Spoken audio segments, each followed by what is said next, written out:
We are just a couple of weeks away from Access Drive, presented by Sports Business Journal, beginning September 15th in Los Angeles. The three-day program covers so much around franchise, facilities, ticketing, revenue, business intelligence. You'll also hear from Steve Ballmer. Think he'll have something interesting to say? So learn more about the conference at sbj-drive.com or reach out to me with any questions or comments. And this is your morning Buzzcast for Monday, September 8th. I'm Abe Madkour. Well, let's start with this.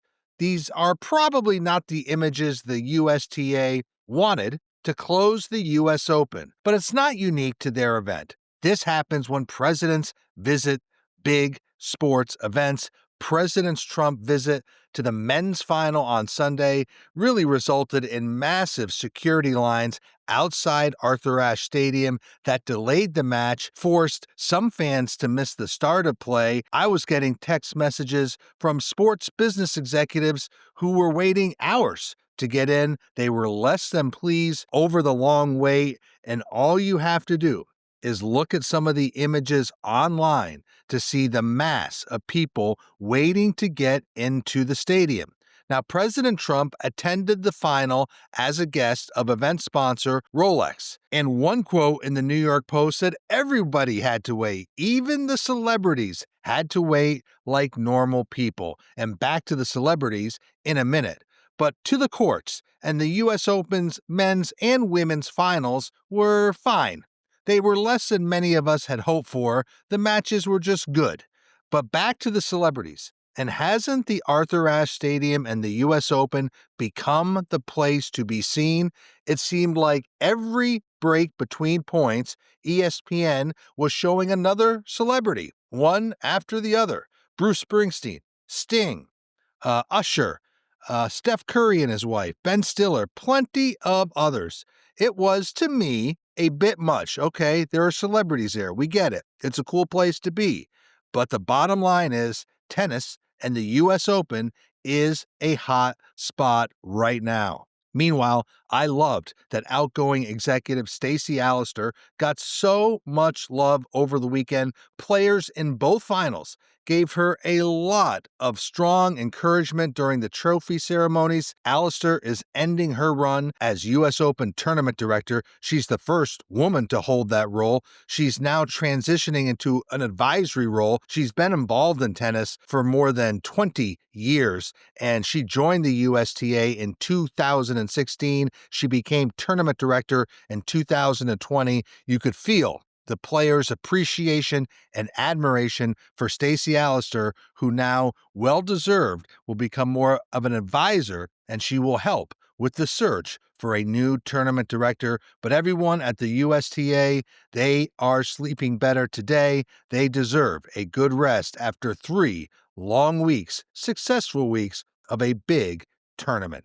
Let's kind of stay with politics and sports because more details are beginning to emerge on the UFC event planned for next summer at the White House. Remember, it was going to be July 4th at the White House. Well, now the UFC bout has shifted to sometime in June. Why the move? Well, it's because there are so many events already planned around the country's 250th birthday.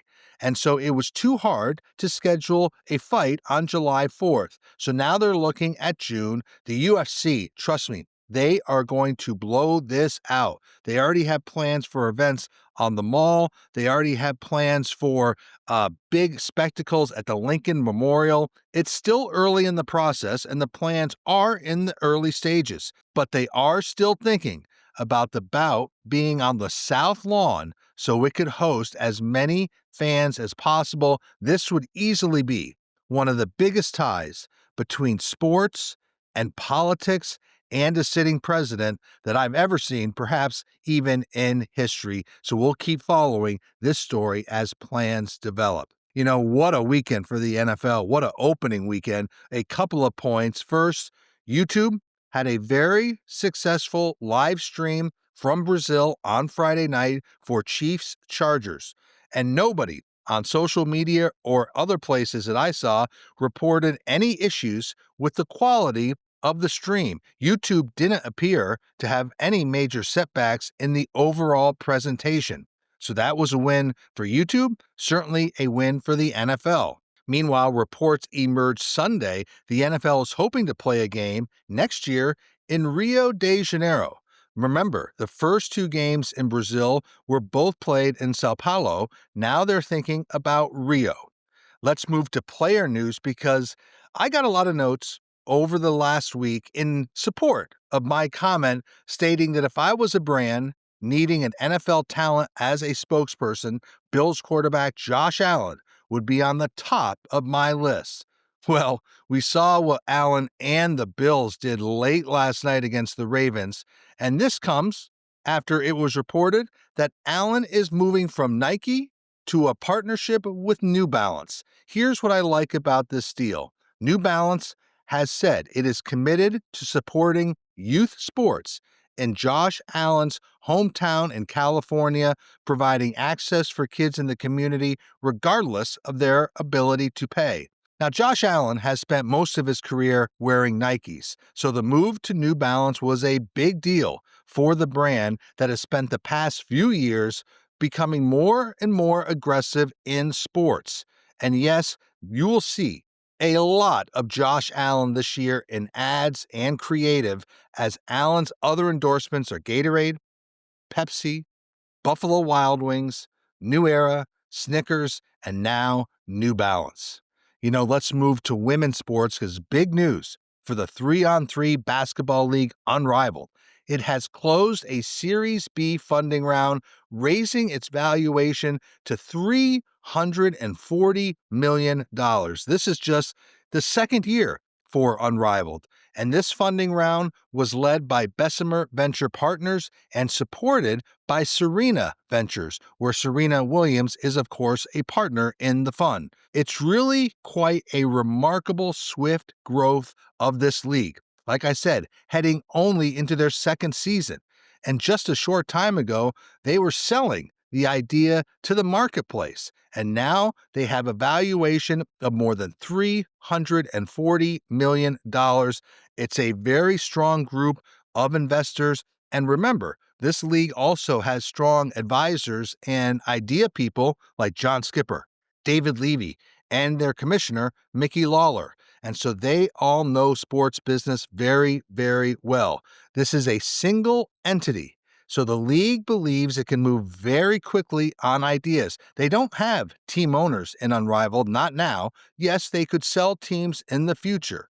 But currently, they have flexibility, they have a board, they can make decisions, and they can move quickly. Now, what are they going to do with all this new money?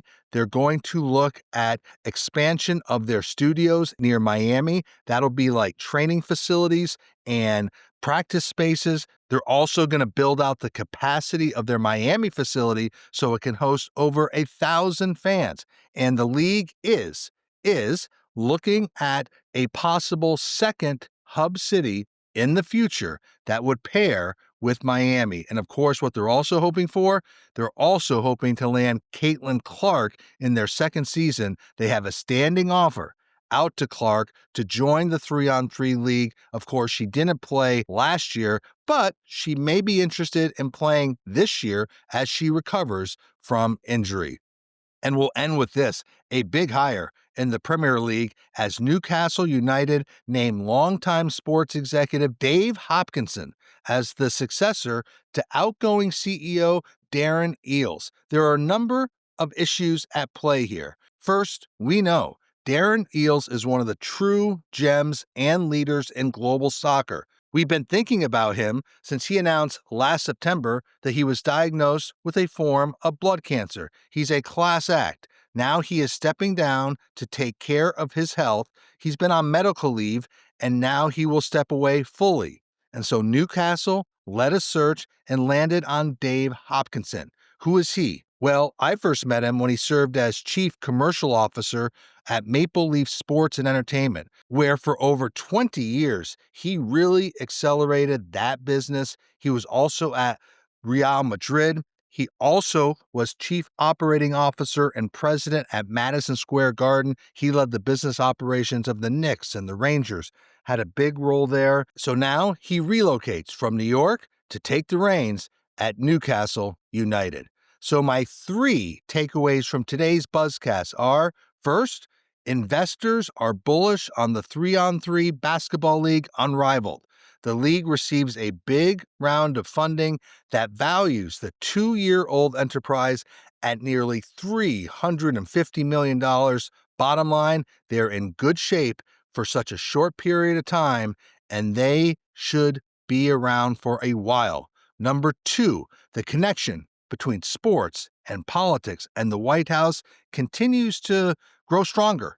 We saw it at the U.S. Open on Sunday, could reach a high point next June with a UFC event planning to take over the nation's capital and be one of the biggest productions ever at the White House. And number 3, finally, a major change in global soccer. As one of the best in the business, Darren Eales will be stepping down from his leadership at Newcastle United to focus on his health, and the veteran Dave Hopkinson will be taking over, leading one of the top soccer brands in the world.